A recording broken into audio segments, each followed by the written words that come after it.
ஞாயிறு தியானத்திற்கான வேத பாடங்கள். தியான தலைப்பு தூய ஆவியார் நம்முள் இருப்பதற்கான வாக்குறுதி.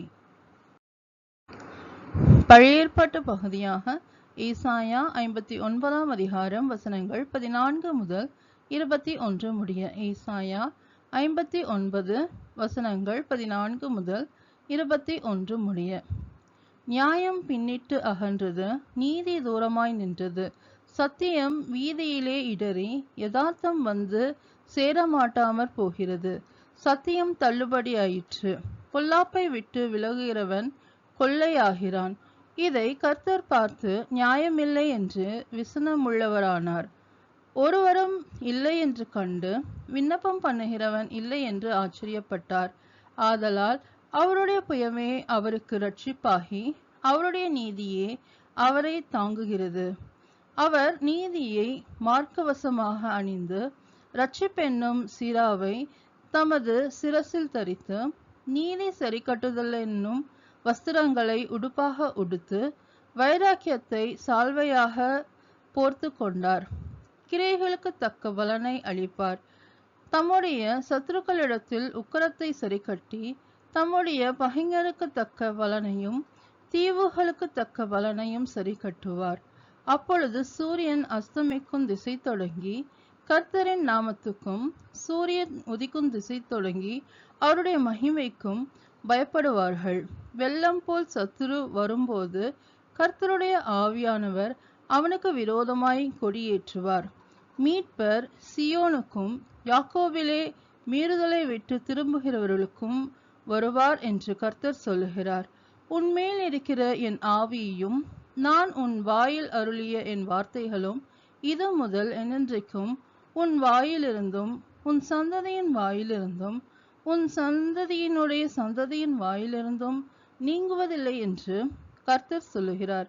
இது எனக்கு அவர்களோடு இருக்கும் என் உடன்படிக்கை என்று கர்த்தர் சொல்லுகிறார் என்பதே. தேவனுக்கே மகிமை உண்டாவதாக. நிருப பாடமாக எபிரேயர் 10ஆம் அதிகாரம் வசனங்கள் 8 முதல் 18 முடிய. எபிரேயர் 10 வசனங்கள் 8 முதல் 18 முடிய.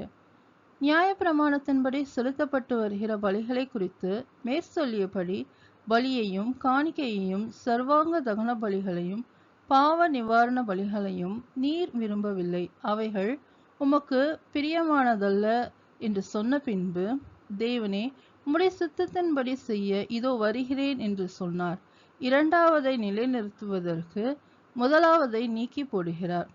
இயேசு கிறிஸ்துவினுடைய சரீரம் ஒரே தரம் பலியிடப்பட்டதினாலே அந்த சித்தத்தின்படி நாம் பரிசுத்தமாக்கப்பட்டிருக்கிறோம். அன்றியும் எந்த ஆசாரியனும் நாடோறும் ஆராதனை செய்கிறவனாயும் பாவங்களை ஒரு காலம் நிவர்த்தி செய்யக்கூடாத ஒரேவித பலிகளை அநேக தரம் செலுத்தி வருகிறவனாயும் நிற்பான்.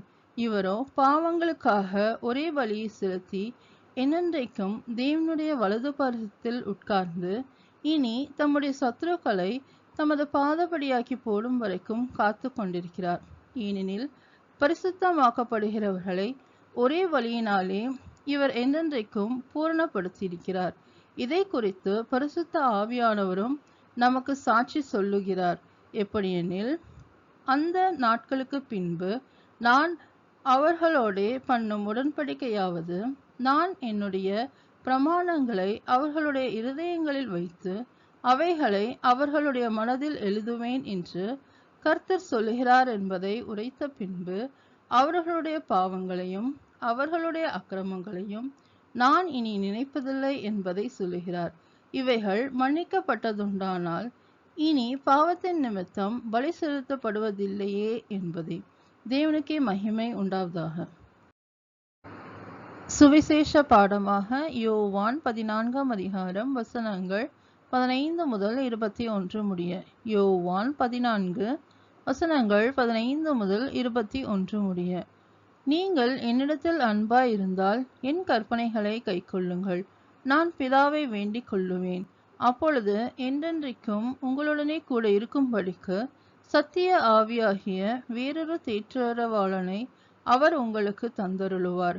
உலகம் அந்த சத்திய ஆவியானவரை காணாமலும் அறியாமலும் இருக்கிறபடியால் அவரை பெற்றுக்கொள்ள மாட்டாது. அவர் உங்களுடனே வாசம் பண்ணி உங்களுக்குள்ளே இருப்பதால் நீங்கள் அவரை அறிவீர்கள்.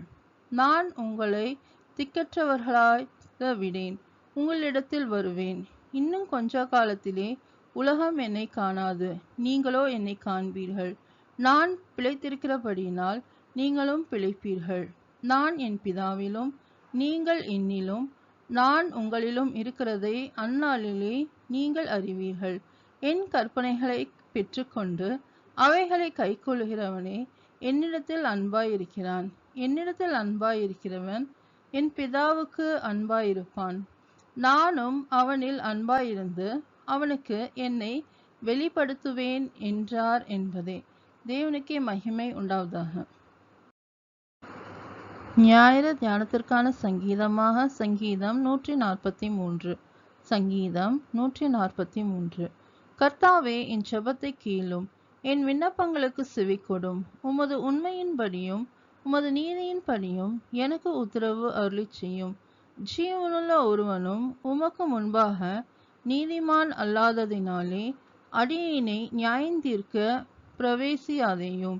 சத்ரு என் ஆத்துமாவை தொடர்ந்து என் பிராணனை தரையோடே நசுக்கி வெகு காலத்துக்கு முன் மரித்தவர்கள் போல் என்னை இருளில் இருக்க பண்ணுகிறான். என் ஆவி என்னில் தியங்குகிறது, என் இருதயம் எனக்குள் சோர்ந்து போகிறது. பூர்வ நாட்களை நினைக்கிறேன், உமது செய்கைகளையெல்லாம் தியானிக்கிறேன். உமது கரத்தின் கிரியைகளை யோசிக்கிறேன். என் கைகளை உமக்கு நேராக விரிக்கிறேன். வறண்ட நிலத்தைப் போல் என் ஆத்துமா உம்மேல் தாகமாய் இருக்கிறது. கர்த்தாவே, சீக்கிரமாய் எனக்கு செவிகொடும். என் ஆவி தோய்ந்து போகிறது. நான் குழியில் இறங்குகிறவர்களுக்கு ஒப்பாகாதபடிக்கு உமது முகத்தை எனக்கு மறையாதேயும். அதிகாலையில் உமது கிருபையை கேட்க பண்ணும். உம்மை நம்பியிருக்கிறேன். நான் நடக்க வேண்டிய வழியை எனக்கு காண்பியும். உம்மிடத்தில் என் ஆத்துமாவை உயர்த்துகிறேன். கர்த்தாவே, என் சத்துருக்களுக்கு என்னை தப்புவியும்.